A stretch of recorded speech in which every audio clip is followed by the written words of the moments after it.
안정적인 제1당이 되려면 아직 2%가 부족합니다. 오늘이 서말이라도 깨어야 보배입니다. 투표를 해야 민주당과 시민당 후보가 당선이 됩니다. 광주는 80년대의 유산에 사로잡힌 도시, 생산 대신 제사에 매달리는 도시.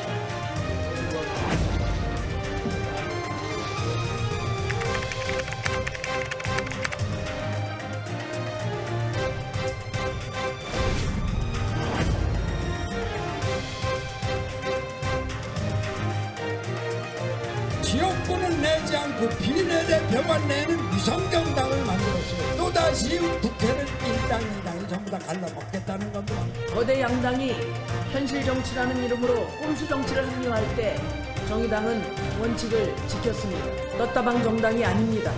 국가적인 위기를 사익 추구 수단으로 삼는 기득권 양당의 포퓰리즘을 강력하게 비판합니다.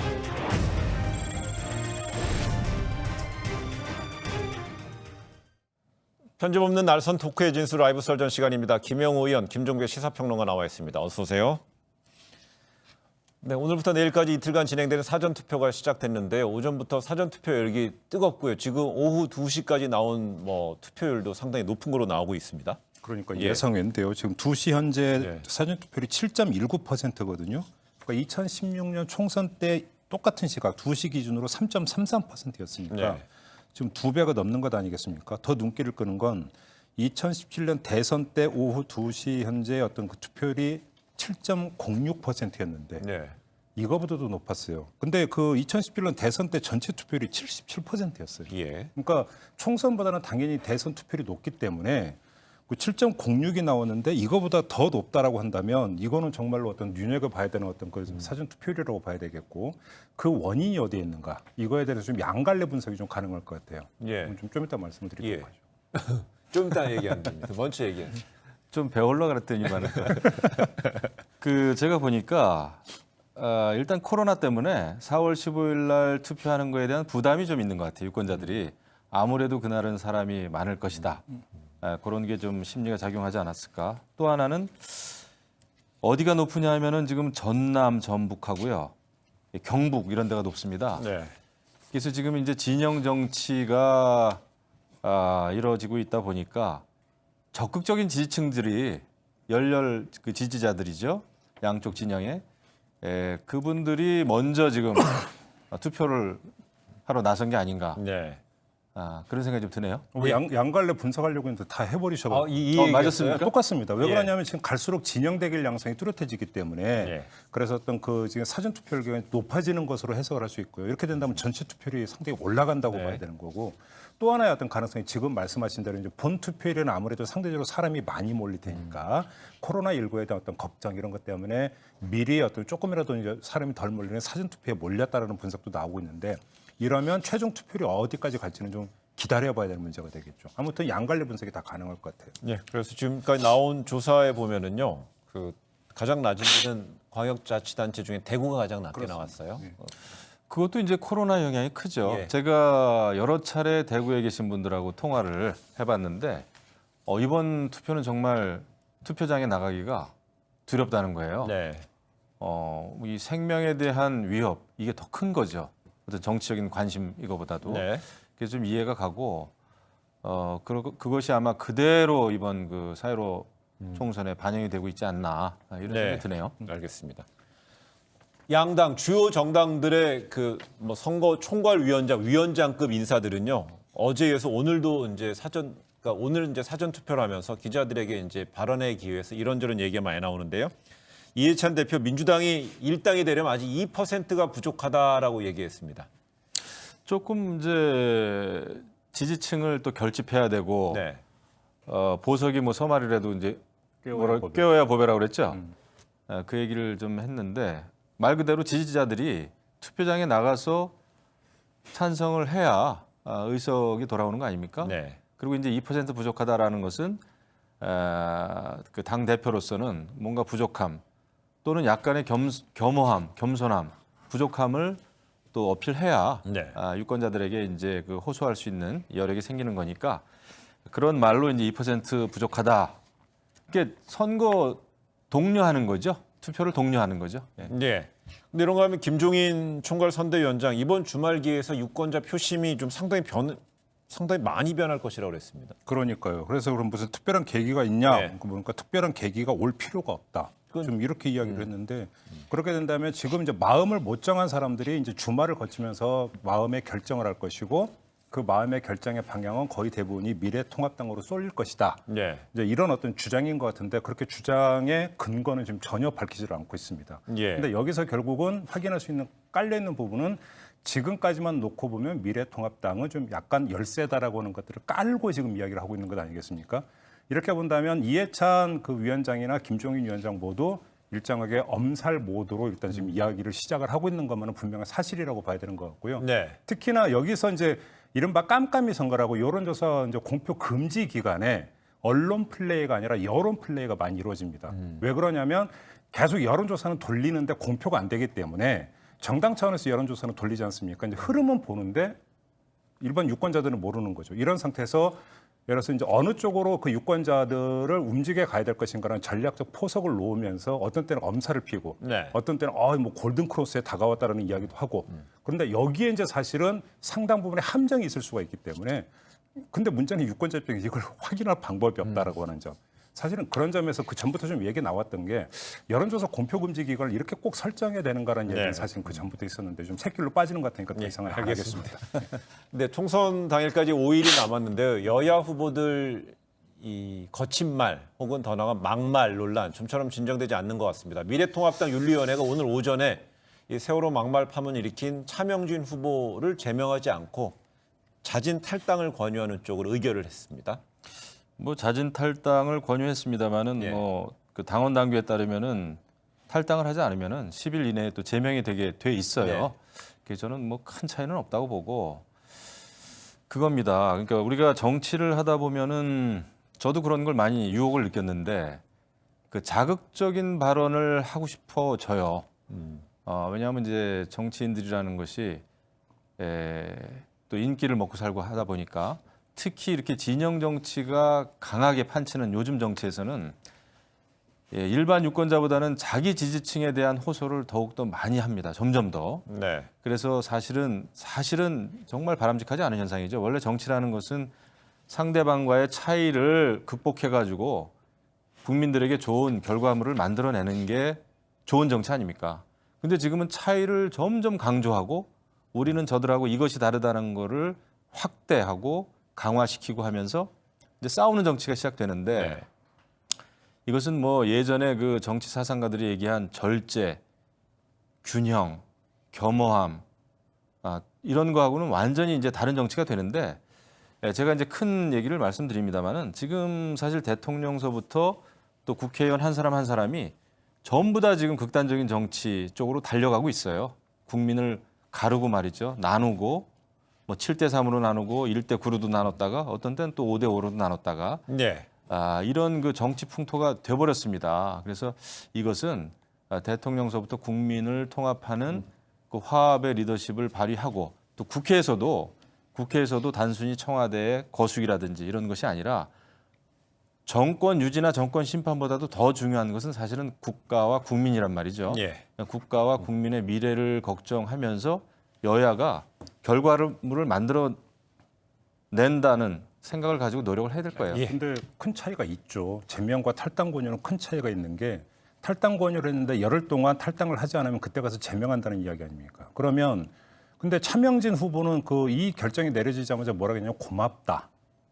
총선 완주하겠다 이렇게 이야기를 네. 했어요. 그러니까 열흘의 시간이라고 하는 게 그러면 4월 20일이 되는데 그 딱 중간에 4월 15일이 선거날이에요. 그러니까 미래통합당의 후보 자격을 잃지를 않고 그대로 유지하면서 총선까지 갈 수가 있는 거죠. 그러니까 네. 엄밀하게 얘기를 하면 미래통합당은 차명진 후보에게 총선을 완주할 수 있는 기회를 준 거예요. 그러니까 이거는 큰 차이가 있는 거고 문제는 제가 볼 때는 이게 상당히 이제 큰 어떤 부담으로 다가올 가능성이 있다. 왜 그러냐면 뭐 이게 그 윤리위원회에서 이렇게 결정을 내린 배경을 설명을 하면서 뭐 TV 토론 과정에서 상대 후보의 공격에 방어하다 보니까 그런 얘기를 했던 정당 참작 요인이 있다 이런 식으로 이야기를 하는 것 같은데 그러면 방어 차원이라고 막말을 다 해도 된다는 얘기는 아니지 않습니까? 이렇게 놓고 본다면 결국은 이 그 제명 결정 1차가 나왔을 때 극우 커뮤니티 이런 데서 강력히 반발했던 그러니까 네. 극우 쪽의 여론을 의식하고 있다고밖에는 해석이 안 돼요. 근데 이렇게 미래통합당이 자꾸 그러니까 그 좌고우면하는 모습을 보이면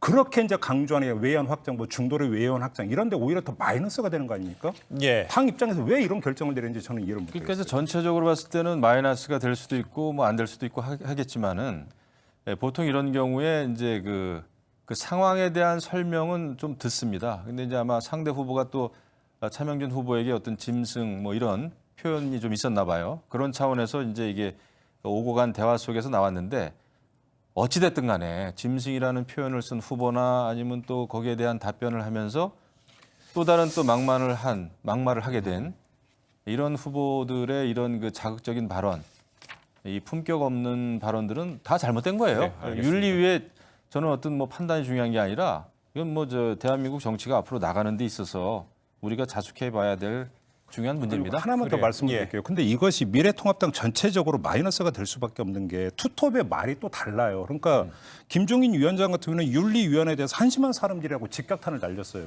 근데 황교안 대표는 뭐라고 했습니까? 윤리위원회에 권한이 있어서 그런 거 결정을 내린 거 아니겠냐라고 두둔성 발언을 해버렸어요. 네. 그러니까 지금 선거를 지휘하고 있는 투톱의 메시지가 이렇게 갈려버리면 안에서 지금 통합당 안에서 뭔가 교통 정리가 안 되고 뭔가 지리멸렬하고 자중지레를 벌이고 있다는 이미지를 유권자들한테 심어주면 그게 플러스 요인이 되겠습니까? 당연히 마이너스 요인이 되는 거죠. 근데 민주당 내에서는 뭐 짐승 표현 이런 게 하는 게 그냥 막말이 아닌가 보죠? 뭐 그러니까 윤리위 뭐 이런 거 안 열리나 아니요, 보죠? 그러니까 이게 토론에서 보면은 그래요. 상대 후보가 차명진 후보에게 짐승이라고 욕한 게 아니잖아요. 그러니까 그 맥락을 보면 세월호에 대해서 사람 짐승이라고는 이런 구분법이 있다. 뭐 이런 식으로 하면서 했던 거기 때문에 차명진 후보에게 짐승이라고 욕한 건 아니거든요. 그래도 그 표현 자체는 저는 굉장히 너무 그 표현 또한 자극적이다. 알겠습니다. 생각합니다. 그렇습니다. 알겠습니다. 그 이제 차명준 후보는 경기 부천 병에 지금 출마한 후보입니다.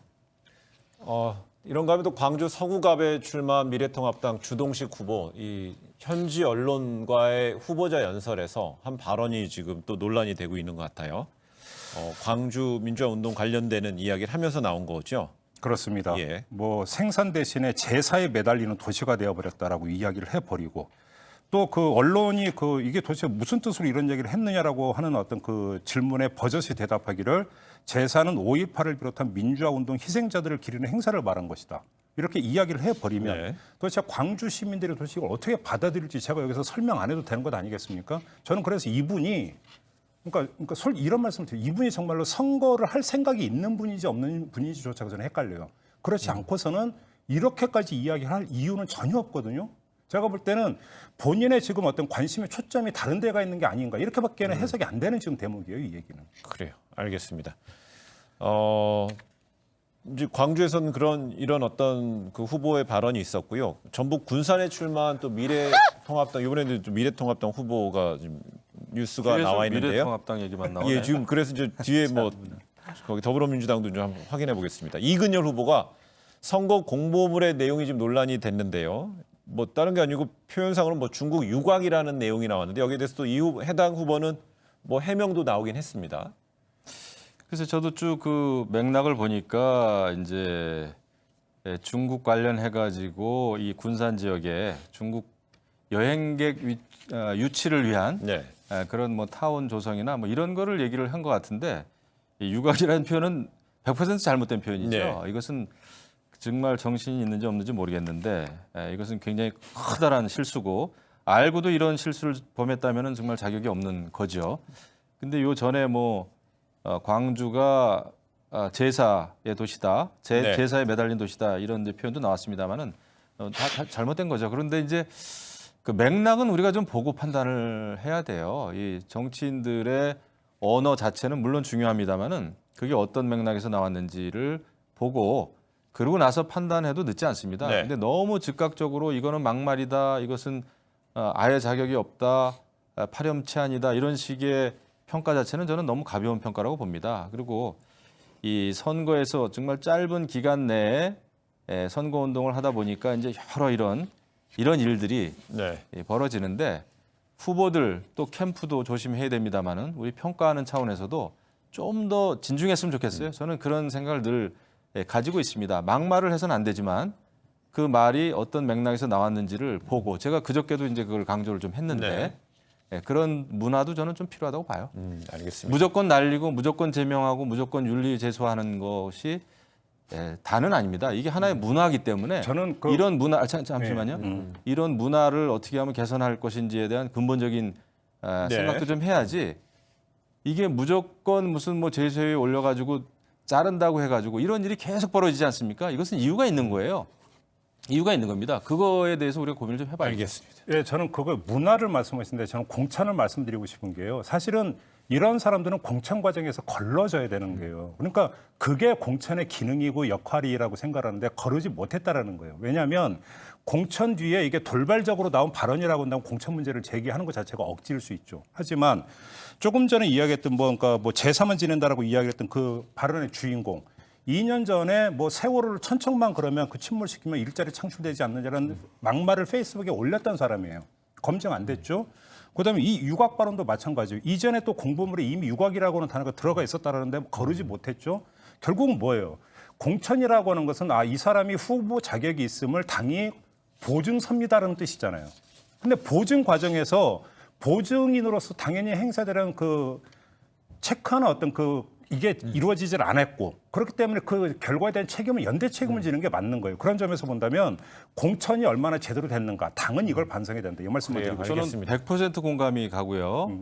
그래도 이런 후보들은 선거를 통해서 그래도 걸러질 기회마저 있는데 기회 남아 있는데 지금 많이 그 위성정당, 군소정당, 자매정당 여기에서 공천하는 많은 후보들은 이런 기회조차 지금 없어요. 그게 저는 굉장히 사실은 위험도가 크다.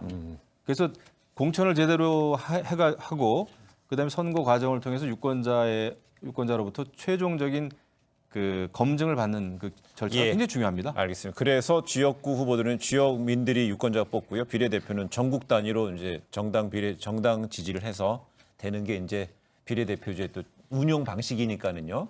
그래서 위험하다는 거죠. 예. 비례 후보들은 일반 유권자들이 전혀 알 수 없는 깜깜이 제도에 의해서 공천이 받아지잖아요. 그리고 네. 이제 바로 그 당 지지율에 의해서 국회에 진입을 하지 않습니까? 네. 그것은 굉장히 알겠습니다. 위험한 제도다 이거죠. 알겠습니다. 이런가 하면 제주시 갑에 출마한 더불어민주당 송재호 후보는요. 유세 중에 한 발언이 지금 논란이 되고 있는 것 같습니다. 그 문 대통령이 제주 4.3 희생자 추념식에 참석한 것을 두고 자신이 요청을 했다 이런 얘기가 나왔어요. 여기 관련해서 뭐 미래통합당에서는 관건 선거 얘기를 좀 하고 있어요.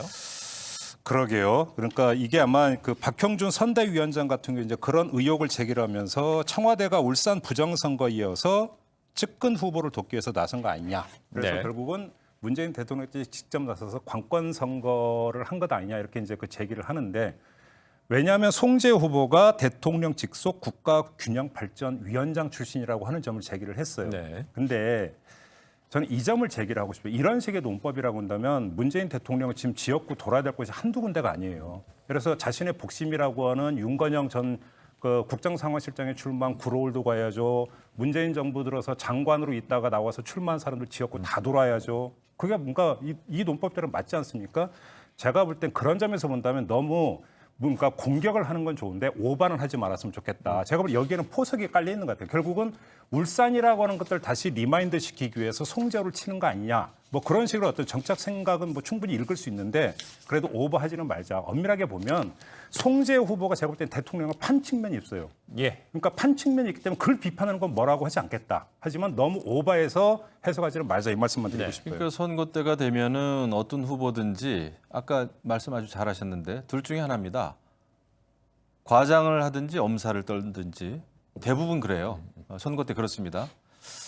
그런데 이 송재호 후보도 본인이 대통령의 이런 참석 이런 거 자신도 요청한 사람 중에 한 사람일 수는 있죠. 근데 이제 자신이 요청해가지고 이런 일이 생긴 거다라고 이제 과장을 했을 가능성이 농후하죠. 네, 그런 걸 가지고 이제 또 박형준 미래통합당 선대위원장이 이제 비판을 한 것인데 어쨌거나 이런 뭐 과장 또 엄살 이런 게 이제 많이 일어나고 있는데 이런 비판의 빌미를 주지 않는 게 제일 좋은 선거 방식이죠. 예. 그래, 알겠습니다. 근데 이런 가운데 그 총선 앞두고 며칠 안 남았습니다만 여권에서는 야당의 정치 공작 음모설이 돌고 있습니다. 이와 관련해서 해당 매체에서는 뭐 특정한 사건을 갖고 이야기도 하고 있고요. 이런 거는 왜 이런 이야기가 좀 주말을 기점으로 뭐 나올 것이 이런 얘기가 왜 자꾸 나올까요? 이거 예전에도 늘 이런 일은 있었지 않습니까? 총선 때든 뭐 지방선거든 대통령 선거 때든 계속해서 이제 그 소문과 루머 이게 이제 확인되지 않은 경우도 많고 뭐 그렇습니다만은 이런 것이 늘 떠돌아요. 네. 근데 그게 사실일 경우도 있고 사실이 아닐 경우도 있는데 이게 뭐 확인이 안 되는 거죠. 근데 이제 선거라고 하는 독특한 이 정치 이벤트 이 과정에서 일어나는 일인데 이것은 뭐 저희가 알 수 없는 일이죠. 예.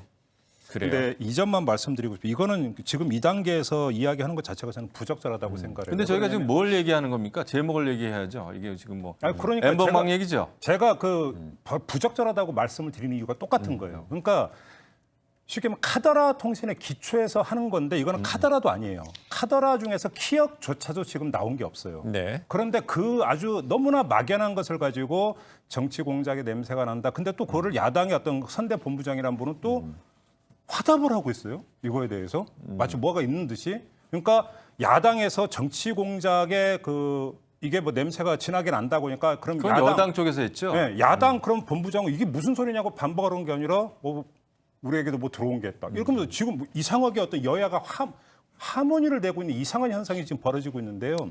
분명히 제가 말씀을 드리고 싶은 건 의심을 제기할 수 있죠. 하지만 의심을 제기하는데도 합리성이 있어야 되고 근거가 있어야 된다고 생각하는데 조금 전에 말씀드린 것처럼 카더라의 키역조차 나온 게 없기 때문에 저는 여기서 더 이야기가 진행이 될 부분이 없다. 저는 그럼 만약에 지금 화면에 나오지만 이진복 미래통합당의 선거대책본부장이 네. 주말쯤이란 시점을 특정했잖아요. 네. 그렇다면 만약에 주말쯤에 특별한 게 없다면 저런 어떤 주요 인사의 발언은 미래통합당의 부메랑이 될까요? 될 수도 있고 예. 지금 보면은 이제 처음에 김어준 씨가 무슨 얘기를 했죠. 정치 공작에 냄새가 난다고 그랬나요? 그렇게 해서 시작된 것이 여기까지 왔습니다. 지금 네. 그렇죠? 근데 이제 여기에 또 실체가 있는지 제보를 정말 누가 했는지 안 했는지는 뭐 지금으로서는 알 수 없고 한번 기다려 봅시다. 알겠습니다. 이런가 하면은요. 열린민주당의 비례대표 8번 후보입니다. 황희석 후보 전 인권국장이죠. 소셜미디어에 윤석열 검찰총장 사퇴서를 언급한 것이 시간이 조금 며칠 지났습니다만 이 부분도 계속 이야기가 되고 있어요. 이 황희석 후보는 지금 나와서 거의 한 얘기의 대부분이 윤석열 검찰총장 관련 얘기예요. 그렇게 함으로 해가지고 역시 열린민주당이 윤석열 검찰총장을 밀어내기 위한 그런 어떤 노력을 하는 정당임을 이제 보여주고 있는 것인데 저는 바람직하지 않다고 봅니다. 다 황희석 후보도 그렇고 윤석열 검찰총장도 그렇고 다 이제 법조인이고 네. 이 법조인이라 하면 물론 지금 이제 선거 때가 돼서 이렇게 또 하는지는 모르겠으나 그래도 저 대한민국의 법 정의를 실현해야 되는 사람들인데 이것을 현직 총장 특히 현 정권의 실세들을 수사하는 지휘 책임을 맡고 있다고 해서 윤석열 검찰총장 개인에 대해서 이렇게 물고 뜯는 게 노이즈 마케팅은 되겠죠. 노이즈 마케팅은. 근데 열린민주당의 이게 한계가 아닌가 그런 생각이 들어요. 저는 짧게 한 말씀만 보태면 윤석열 총장이 며칠 전에 휴가를 냈었거든요. 그러니까 황희석 후보의 이야기는 휴가에서 돌아오자마자 사표를 던질 것이고 그러면 몇몇 정당들이 이걸 받아서 정권을 공격할 것이다라는 예감이 든다고 페이스북에 올렸는데요. 예감이 든다고 올렸으면 근데 저는 본인의 어떤 신분을 좀 다시 한번 봤으면 좋겠다. 본인은 지금 어떤 공적인 선거의 후보로 나선 사람이지 점쟁이가 아니다. 일단 이 점만 말씀드리겠습니다. 알겠습니다. 네, 총선 5일 앞두고요. 각 당에서는 자체 판세 분석 결과를 내놨는데요. 일단 더불어민주당은 우세 120곳, 경합 70곳, 미래통합당은 우세 99곳, 경합 51곳으로 내놨는데요. 이런 가운데 이번 총선에서는요. 특히 지난 20대 총선에서 맞붙었던 경쟁자들의 리턴 매치가 좀 주목이 됩니다. 어제부터 여론조사 실시 및 또 공표가 금지됐는데 이 막판 여론조사에서 나타난 리턴 매치 지역 판세 중에서 두 분 어느 지역을 좀 주목 있게 보는지 오늘 각 당이 내놓은 자체 판세 분석 결과를 토대로 해서 한번 짚어볼까요? 어느 분들? 네, 예. 제가 지금 여러 곳이 있어가지고 네. 뭐 서울 같은 경우는 지금 송파울 그러니까 그 보궐선거에서 최재성 후보고 배현진 후보가 맞붙었었는데 이번에 다시 맞붙지 않습니까? 네. 리턴 매치죠. 그때는 최재성 후보가 이겼는데 지금 이곳 같은 경우는 오차 범위 안에서의 접전이고요.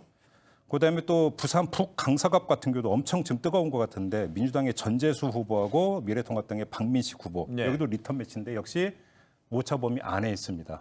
이렇게 본다면 이거는 좀 누가 우세하다, 누가 열세다라고는 도저히 이야기를 할 수 없고 이거는 그 투표함 개봉을 해봐야 알 수 있다라고 하는 것이니까 예. 엄청나게 지금 뜨겁게 진행이 되고 있다는 점만 좀 확인을 할 수 있을 것 같고요. 바로 이런 지역을 갖고 이제 경합 지역이라고 하는데 예. 문제는 근소한 차이를 가지고 어떤 특정 당에서 이게 우리 당이 우세하다고 만약에 해버리면 자체 판세 결과에 숫자가 올라가는 것 아니겠습니까? 요거를 좀 유의해서 봐야 되는 거죠. 근데 저도 이제 후보 시절에 이렇게 보면 리턴 매치가 굉장히 참 피곤합니다. 저도 똑같은 사람하고 한 서너 차례 해봤는데 예. 예, 이 후보들끼리도 서로 잘 알지만은 그 후보를 지지하는 지지층 또 캠프에 있는 사람들 간의 대단한 자존심 싸움이거든요. 네. 그러니까 서로가 서로에 대해서 너무나 잘 알고 하니까 굉장히 피곤해요. 이건 모든 아마 스포츠 그 선수들도 마찬가지일 겁니다. 예. 리턴 매치 할 때 가장 준비를 많이 해야 되고 네. 또 그 약한 곳, 그러니까 장단점을 서로 잘 알고 있기 때문에 굉장히 피곤하거든요. 근데 말씀하신 이런 지역들의 그 후보들이 다 지금 리턴 매치인데 정말 그 자존심이 걸려 있고 본인의 자존심, 그 각 그 진영의 자존심, 그렇죠? 예. 더 크게 봤을 때는 이제 또 당의 자존심까지 걸려 있기 때문에 아무튼 리턴 매치이니만큼 정정당당하게 싸워주기를 좀 기대해 봅니다. 그래서 보면 그래서 이제 리턴 매치 하니까 이렇게 막 힘드셔서 그 해당 지역에서 잘 안 보신 건가요? 아니면 뭐 강원도라든지 서울이라든지 수도권 어디 좀 주목 있게 보는 리턴 매치 지역은 없습니까? 리턴 매치요. 여기 있습니다. 여기 보니까 뭐 오신환 의원도 지금 계속 관악을 해서 지금 이제 정태호 의원하고 정태호 그 후보하고 예. 이렇게 경쟁을 하고 있어요.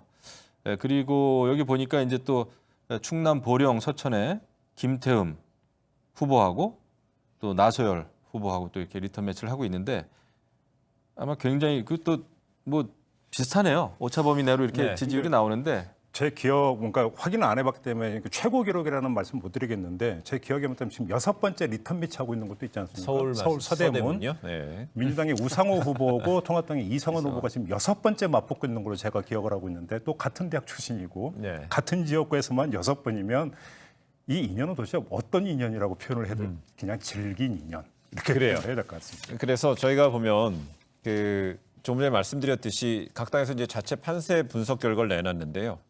그 결과에 대해서 한번 보셨죠? 더불어민주당이 우세 120곳, 미래통합당이 우세 95곳, 20곳 이상의 차이가 납니다.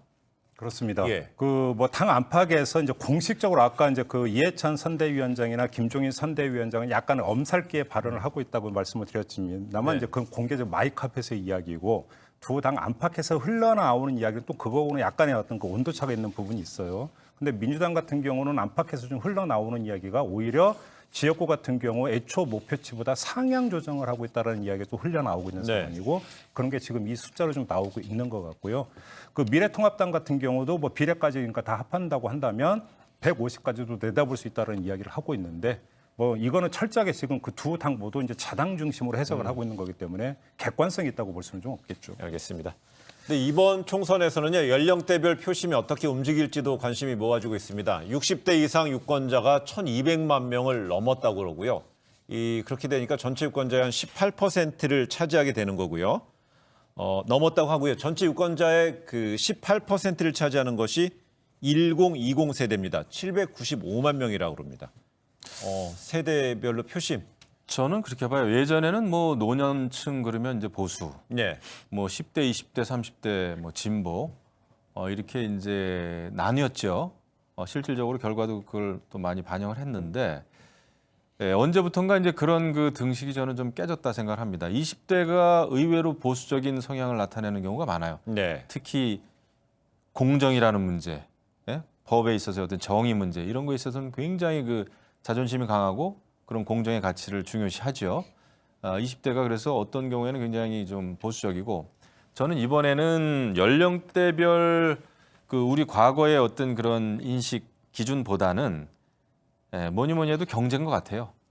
코로나라고 하는 사태가 있긴 합니다만은 결국 코로나도 의료적인 의학적인 문제입니다만은 건강상의 문제입니다만은 결국 이것이 가져오는 또 경제적인 여파가 있어요. 네. 그래서 이번 선거에는 결국 경제, 지금 얼마나 살기 힘든가, 기업하기 좋은가, 또 자영업하는 분들이 얼만큼 힘든가, 또 20대의 경우에는 우리에게 일자리가 과연 있는가 없는가 이런 걸 통해서 경제적인 판단이 이 투표 성향을 가르는 그런 가장 중요한 요인이 되지 않겠나 이런 생각을 합니다. 1020 세대 같은 경우는 사실은 그 작용하고 있는 요인이 여러 가지가 있어요. 네. 그렇기 때문에 그 쉽게 결론을 내릴 수가 없는 부분인데 조금 전에 말씀하신 것처럼 공정 화두에 지금 가장 민감한 반응을 보이고 있는 것도 사실은 1020 세대가 맞아요.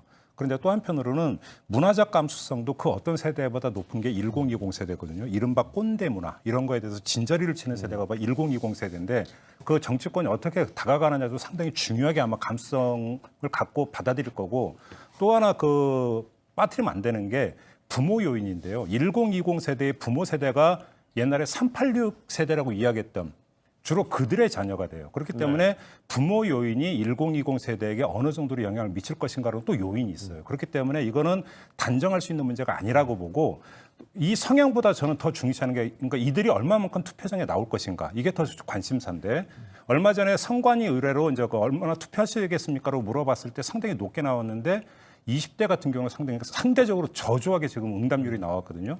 그러니까 이 부동층이 세대 가운데 가장 높은 지금 비율로 나오는 게 1020 세대인데 그 이 부동층이 대거 투표를 포기하느냐 네. 아니면 그럼에도 불구하고 투표장에 나오느냐 먼저 이거부터 좀 봐야 될 겁니다. 알겠습니다. 네, 연령대별 투표 표심까지 한번 짚어봤는데요. 민생당과 지금 국민의당 이야기 좀 잠깐 해보겠는데요. 민생당 손학규 상임선대위원장 한 언론과 인터뷰에서 이번 총선에서 지역구 열석, 비례대표 열석해서 20석 확보해서 원내 교섭단체 구성 가능할 것이라고 얘기를 했습니다. 그 사실 근데 지금 민생당의 경우에는 뭐 기존 여론조사 나온 거 보면은 지역구에서 이렇게 두각을 나타내는 그 당선권 안에 있는 후보가 눈에 잘 안 띄어요. 그리고 또한 그 당의 전반적인 그 지지율 이것도 지금 사실 그 높게 나오고 있지 않습니다. 그래서 이제 지역구도 그렇고 비례대표도 그렇고 이렇게 손학규 선대위원장이 바라는 바대로 되겠느냐 그거에 대해서는 조금 의구심이 저는 듭니다. 그리고 더더군다나 지난번에도 얘기가 있었습니다만은 소위 올드보이 이런 후보들이 다 공천을 받았는데 그거에 대한 그 지역적 또 유권자들의 반감도 저는 작용하리라고 봐요. 그 면면을 봐서는 아마 그 선거 벽보만 보면은 이게 1990년대 말이나 2000년대 초 선거 벽보가 아닌가 이런 생각을 좀 하게 한단 말이죠. 그렇게 봤을 때는 조금 민생당이 조금 고전하지 않겠나 하는 그런 판단은 좀 드네요. 네, 뭐 동갑입니다. 네. 예. 이런 거 하면 열흘째 국토 종주 중인 인물 있죠. 국민의당 안철수 대표입니다. 이 비례대표에서는 마지막 순간까지 진심을 인정해 주신다면은 비례대표 투표 1위 정당이 될 것이라는 자신감도 내비쳤습니다. 근데 이제 그거에 대해서는 지금 그 저희가 이런 발언에 대해서 평가할 수 있는 근거는 하나밖에 없어요. 여론조사 결과인데 여론조사 결과를 가지고는 1강도 아니고 3강도 아니고 상당히 지금 약세를 보이고 있다. 이 점만 좀 말씀을 드리고 싶고 하나만 더 덧붙이면 안철수 대표가 어제 그 라디오 인터뷰에서 무슨 말을 했냐면 국민의당은 야권표를 분산시키지 말아달라는 요청을 받아들여서 지역구 공천 포기라는 큰 결단까지 내렸는데 미래통합당은 지금 여당에 끌려다니고 있는 것 아니냐라고 이야기를 했어요. 그러면 지금 국민의당과 미래통합당의 관계는 무슨 관계입니까? 안철수 대표 이런 발언에 따르면. 그러니까 미래통합당이 지역구에서 민주당 후보하고 열심히 싸우라고 그러면 지역구 공천 안 했다라는 이야기로밖에 지금 안 들리는데 제가 지금 뭐 그 해석 잘못한 것 아니죠. 그러면 국민의당의 지금 정치적 좌표가 어디에 가 있는가? 저는 이게 더 궁금한 부분인 거죠. 그렇습니다. 알겠습니다. 지금 뭐 일부 화면에서 보니까 안철수 대표가 이 달리기를 할 때 옆에서 차선 옆에 경찰들의 또 호의도 있고 그러네요. 그 교통 정리가 좀 해주는 건가요? 그래도 당 대표이기 때문에요. 제가 과거에도 보면은 당 대표들은 어느 정당의 당 대표든지 그런 그 어느 정도의 그 경호 이런 걸 좀 해줍니다. 그리고 이제 그 혼자 또 달리기를 하고 있지 않습니까? 그러면은 굉장히 좀 위험할 수가 있죠. 안전 조치 차원으로 이해하면 또 되는 측면인 것 같습니다. 네. 코로나19 그다음 총선이 국면 속에서도 외교 안보 시계는 돌아가고 있습니다. 외교 관련해서요. 해리 해리스 주한 미국 대사가 트럼프 대통령 재선 여부와 관계없이 오는 11월에 이 사임할 계획이다. 이런 것이 로이터 통신 통해서 보도가 나왔습니다. 외교의 시계 말씀하셨는데 제가 늘 강조하는 게 국방의 시계는 단 1분 1초도 멈춰서는 안 된다. 이게 제 모토인데 예. 의정 활동의 모토였죠. 예. 그 해리스 대사 임기를 그 누가 확실히 알 수 있겠습니까? 그런데 이제 보통의 경우에 미국도 대선이 치러지고 새로운 또 후보가 당선이 네. 되면은 그에 따른 여러 가지 그 외교관들의 또 교체가 좀 있어요. 네. 뭐 그렇게 따졌을 때는 이 해리스 대사가 교체될 가능성도 있으나 지금 이 임기 문제를 특히 이제 우리 국내에서 많이 거론하는 것은 저는 하등에 도움이 안 된다고 봐요. 현직 대사 아닙니까? 미국의 대사의 임기에 대해서 우리가 뭐 이러쿵저러쿵 얘기하는 거는 저는 외교적으로도 부담이 있는 일이다 생각합니다. 예, 그러니까 지금 뭐 미국, 그러니까 이 11월이면 미국 대선 결과가 나오는 때니까, 그러니까 뭐 이 대선 결과에 따라서 뭐 재심을 묻는 차원이든 뭐든지 간에 이제 그 사의를 표명하는 게 하나의 관행이었다고 하니까 그 차원이라고 한다면 저희가 여기서 뭐 이러쿵저러쿵 이야기할 부분은 없을 것 같고요. 예. 근데 이제 로이터 통신이 이걸 보도하면서 나왔던 게 이제 우리에게 이제 눈길을 끌었던 게 주한 대사로 있으면서 여러 가지 뭐라고 할까요? 구설수라고 할까요? 논란의 어떤 당사자고 그거에 대해서 피로증을 느끼면서 이제 그만두려고 하는 거 아니냐라고 하는 분석이 들어가 있는 부분인데 일단은 그 미국 대사관에서 부인을 했다고 하니까 다행이긴 합니다만 만에 하나라도 그런 차원이 깔려있다면 저는 꼭 그런 말씀을 드리고 싶어요. 우리 속담에 먹긴 사람이 성낸다라는 말이 있어요. 예. 그러니까 그러면 대한민국 안에서 주한미 대사가 왜 그러면 구설수해라고 논란의 당사자가 됐는가? 대한민국의 국익에 대해서 뭔가 어떤 정면 도전하는 듯한 발언, 민족 감정을 건드리는 듯한 발언을 했기 때문에 대한민국 국민들이 발끈했던 거거든요. 이렇게 본다면 누가 그러면 그러니까 그 심기를 건드렸고 그럼 누가 피해자인지 그러니까 냉철하게 좀 돌아볼 부분이 있다. 본인이 성낼 사안이 아니다. 이 점만 좀 꼭 말씀을 드리고 싶은데 예. 그게 아니라면 다행이고요. 근데 그 대사에 대해서 과도하게 반응을 한 부분도 있어요. 그 뭐 대사의 수염을 가지고 뭐 일본 총독 네, 같다는 네. 등 예, 그건 인정을 해요. 이런 말도 안 되는 그 인간적인 모멸감을 주는 그런 뭐 비판도 막 했는데 저는 그거 옳지 않다고 봅니다. 예. 그래요. 해리스 대사 뭐 1980년대 뭐 그레그 대사만큼이나 한국 언론에 많이 거론된 대사죠. 예전에 주한 그 대사 미 대사들에 대해서는 그 엄청났죠. 그때는 뭐 저희 이제 학생 때인데 예. 그때하고 지금은 이제 상황이 의원님이 다르니까요. 말씀하신 대로 뭐 그러니까 코스염이면서 뭐 옛날 조선 총독 같다는 뭐 어머니가 일본계라 이런 얘기는 정말로 이건 별로 적절한 지적은 아니에요. 이거 안 되죠. 하지만 다만 뭐 현역 의원 바로 이해운 의원 불러갖고 뭐 20번인가 예. 뭐 방위비 이야기하고 뭐 대통령이 뭐 북한 관련해서 이야기하는데 하면 우리의 허락을 받아라는 요지로 얘기하고 이런 건 정도를 넘어서도 예. 한참 넘어섰던 거죠. 알겠습니다. 그래서 지금 뭐 이 해리스에서 얘기하니까요. 북한 관련되는 주요한 사안이 있죠. 오늘이 바로 북한 최고인민회의 개최되는 날입니다. 코로나19 팬데믹 상황에서 김정은 국무위원장이 참석할지가 주목이 되는데요. 왜냐하면 최근에 또 박격포 사격훈련 지도하는 김 위원장 모습도 공개되기도 했고요. 결국 이제 국방 얘기를 하게 됐네요. 예. 저희가 지금 선거 국면이라 사실 이 국방 또 북한의 비핵화 문제에 대해서 거의 지금 한마디도 안 나오는데 저는 이게 대단한 비극이라고 봐요. 지금 북한이 지금 그 미사일 실험을 계속 해왔고 그다음에 북한의 김정은 국무위원장이 이 포부대 사격 훈련을 직접 지시하고 계속 이러지 않습니까? 이거에 대한 움직임에 대해서 우리는 정말 예의주시해야 된다. 우리 그 국방 관계자들은 뭐 대통령서부터 말이죠. 이 북한의 움직임에 대해서 각별한 신경을 써야 돼요. 이게 앞으로 어떤 여파가 닥칠지 정말 아무도 모릅니다. 네. 유비무환인데 그래서 이것을 그냥 우리가 그냥 단순한 관심거리가 아니라 왜 포사격을 이렇게 일정할 정도로 자주 하는지 말이죠. 그다음에 지금 발사하는 미사일이든 포든 이거에 대한 소위 사양을 우리가 잘 파악해야 된다고 봅니다. 짧게만 최고인민회의는 보통 4월에 열리니까 특별한 의미 둘 이유 없을 것 같고 김정은 위원장은 대의원이 아니기 때문에 참석은 안 할 것 같습니다. 네. 짧게 네. 알겠습니다. 시청자 여러분, 전용의 뉴스온 오늘 준비한 소식은 여기까지입니다. 그 사전 투표일인 오늘과 내일 사이에 투표 인증샷을 찍으셨다면 저희 JTBC에 보내주십시오. 무료 문자 샵 0987로 보내주시면 됩니다. 이 투표 도장을 찍은 손등 셀카나 이 투표소 앞에서 찍은 인증샷, 이 엄지나 V 등 다양한 포즈는 가능하지만 이 투표소 내부와 투표 용지를 사진으로 찍는 건 금지되니까는요. 꼭 지키셔야 될 것 같습니다. 선거방송은 JTBC와 함께 해주시길 바라겠습니다. 저희는 더 잘 준비해서 다음 주 월요일에 찾아뵙겠습니다. 고맙습니다.